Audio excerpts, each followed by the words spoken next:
The thumbnail of the video and the title is presented like this. Is Caitlin Clark the greatest of all time in college basketball? Clearly using Caitlin Clark's name to drive it, knowing that Caitlin Clark is the biggest needle mover. Not only is Caitlin Clark not even really on their list, she got removed from the list. ESPN has once again shown a lack of respect toward Caitlin Clark, all while pushing their own biased views. How can you be a top 5 player if you have not won a title? Do you believe Larry Bird is an all-time great college player? Yes. Okay, well, he didn't win it, though. Question. They do leave Caitlin Clark out for the simple reason of not having a championship ring. What about getting Iowa to the championship in back-to-back years? Is that not impressive? Just when you thought they couldn't go any lower, ESPN completely left Caitlin Clark off their list of the top 5 greatest women's college basketball players ever. Only strike against Caitlin Clark is that she has not won a national championship. And that is the only thing that you can put against her. Caitlin Clark took Iowa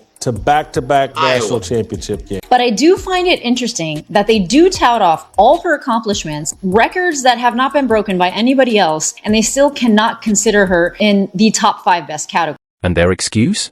She doesn't have a championship. This is coming from the same network that calls male players legends, regardless of their title count. Suddenly, championships are the only thing that matters when it comes to Caitlin Clark. I just don't understand how you can see someone doing more with less in some aspects, but in this one, you can't see it. You can't give them credit for that. Clark is being used as like a ploy. You know, they got to put Caitlin Clark's name in the title. They got to make sure, you think you're watching something about Caitlin Clark, and then the rug is kind of pulled out when it's actually like, nah, she's not even in the top 5. We're not buying into their hypocrisy.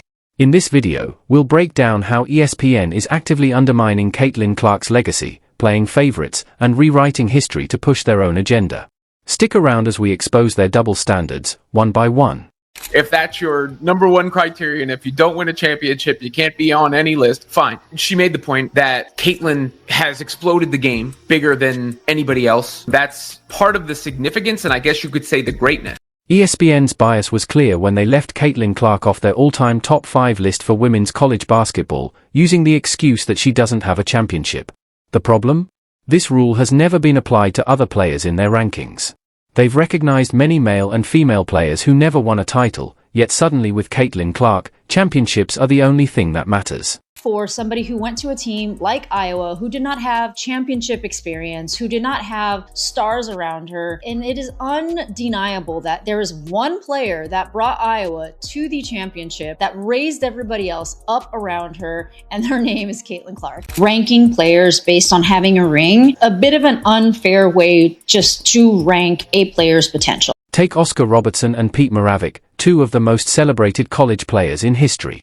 Neither of them ever won a national championship, yet ESPN had no problem ranking them among the greatest of all time.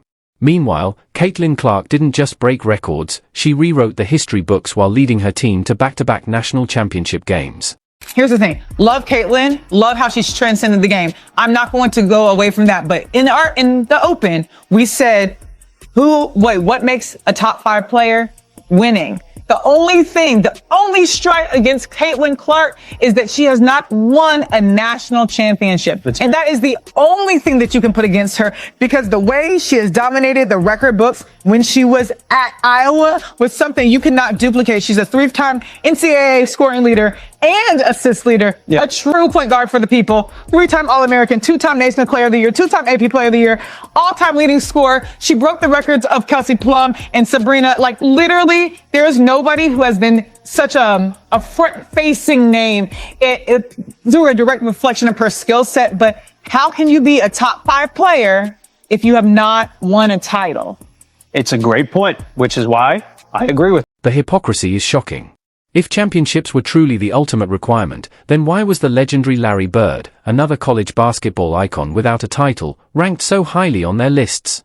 The truth is clear, ESPN is holding Caitlin Clark to an entirely different standard. Whenever anybody says, oh, she didn't win a championship, how do they respond back when you say, who else was on her team? What about getting Iowa to the championship in back-to-back years? Is that not impressive? If you don't think that Caitlin Clark is one of the top 5 basketball players of all time, but for the simple reason of not winning a championship, I do have to disagree. Championships are definitely a team recognition. They are something that a team does together and accomplishes. It gets even worse. The way ESPN handled this wasn't just disrespectful, it was downright manipulative. They used Caitlin Clark's name and face to promote the segment, fully aware that she's the biggest name in women's basketball. Breanna Stewart, who's on this list, played at UConn with a bunch of other pros, a bunch of other WNBA players. Being a part of a stacked team at UConn or South Carolina and winning a national championship, is that more impressive than sticking with your little home school, not surrounded by great talent, and carrying them all the way to the brink of championships? What's more impressive? They baited viewers into thinking Caitlin Clark would be honored alongside the greats, only to completely erase her from the list during the discussion. This wasn't just a debate, it was a calculated move to cash in on her popularity while refusing to recognize her true impact. ESPN is happy to exploit Clark's success for views, but when it's time to give her the respect she's earned, they suddenly change the criteria. Even their own analysts admitted on air that leaving Clark off the list felt wrong, acknowledging that she has dominated women's basketball in a way no one has before. Breanna Stewart won a lot of championships, no question. Did she squat up with a bunch of future WNBA players? Obviously. It's kind of silly when you actually analytically and logically approach it for a second, it falls apart. Because who from those other lists could you put on the Iowa teams and they get the back-to-back championship? Have always been the dominant teams. There's UConn, there is South Carolina. I think that the fact that Caitlin Clark started on a team that did not have mind-blowing talent existing and brought that team to a championship really says something about you as a player. And when you are ranking players, you are ranking them as an individual unit rather than a team. Instead of standing by the truth, ESPN stuck to their tired argument, one that conveniently overlooks how other great players without rings have been treated. They're blatantly shifting the goalposts to downplay Caitlin Clark's greatness. Despite all she's done for women's basketball, they refuse to recognize her influence, even though she has done more for the game than anyone in recent memory.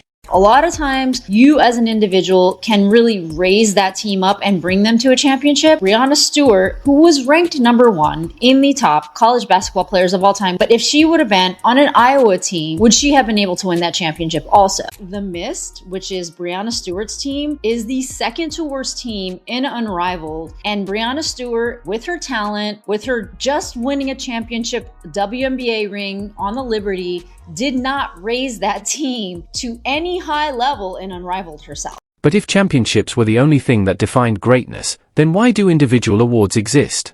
Basketball is a team sport. No single player wins a title on their own. And their ranking is that Breanna Stewart is the number 1 best college basketball player of all time. The number 2 best basketball player is Candace Parker. And then they have Diana Taurasi. And then they have Maya Moore. And then in that 5th slot, they slot in Cheryl Miller. Caitlin Clark didn't just dominate at Iowa, she shattered records, elevated the entire game, and took a team with no championship pedigree to back-to-back national title appearances.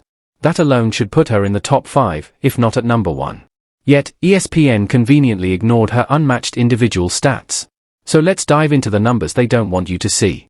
Most points by a point guard in a season in WNBA history. Most double-doubles by a rookie guard in WNBA history. Most points by a rookie in WNBA history. Most assists by a rookie in the history of the WNBA. First WNBA rookie to record 2 triple-doubles. First triple-double by a rookie in WNBA history. First triple-double in Fever history. The first player to be named WNBA Player of the Month and Rookie of the Month in the same month. First player in WNBA history with 20 or more points, 15 or more assists, and 5 or more rebounds in a game. She won Rookie of the Month 4 times. Eastern Conference Player of the Week 3 times. Single season rookie record for assists. Single season rookie record for 3-pointers. Single game record for assists, 19. Franchise record for most double-doubles, 3-pointers. Career 10 or more assists in a game. Franchise record for most career 10 or more assists in a game. Fastest WNBA player to reach 100 3-pointers. She did it in 34 games. Most assists by a rookie in a WNBA All-Star game, for which she received the most fan votes ever. 700,000 of those. Fastest player to reach 350 points and 150 assists to start a season, regardless of years in the league. People will say, pay more attention to the other folks. Like, she couldn't do it herself. You know, LeBron has teammates, Jordan had teammates. I understand. The association, they gave us a gym that I paid for. Not entirely, but they took money out of my check and I paid for it. You better get the full usage of that. Man, I got hot tub, cold tub, weight room, full court basketball room. I walk in today, I'm on one side working out. Caitlin Clark on the other side. Really? I look at myself, there you go too, Patty. You know I say what's up, but I'm not the type to say what's up to interrupt your workout because I don't like people to interrupt mine. She can shoot the shit out of it. And the WNBA assist leader this past year. She can shoot the shit out the ball. She's a great shooter. And she's one of those workout people, you know, got to think, anytime I hit the court, I got to hit that bike. I'm older now, so I got to get on that bike and stroll for a couple, 5, 6, 7 minutes. So while I'm strolling through the park, I'm looking at her shoot it. And she's one of those shooters where if you know as a gym rat, you guys know, like, damn, bro, why you throw that pass bad? Give me the ball in my chest. I'm like, oh, she's a gangster also. She's lighting people up. Throw me the ball the way I want it. What drill was it? What drill was she running? I don't know. She was doing a 2 in a row corner wing. And if you miss, you have to go back to the next spot. And if you missed again, you have to go back to the starting spot. She had a nice drill. I'm literally still in it. That's nice. And she was shooting the shit out of it. Of course she was. Right. So she was shooting the shit out of it. And she's the face of the league. Agreed. She's the face of the league. Agreed.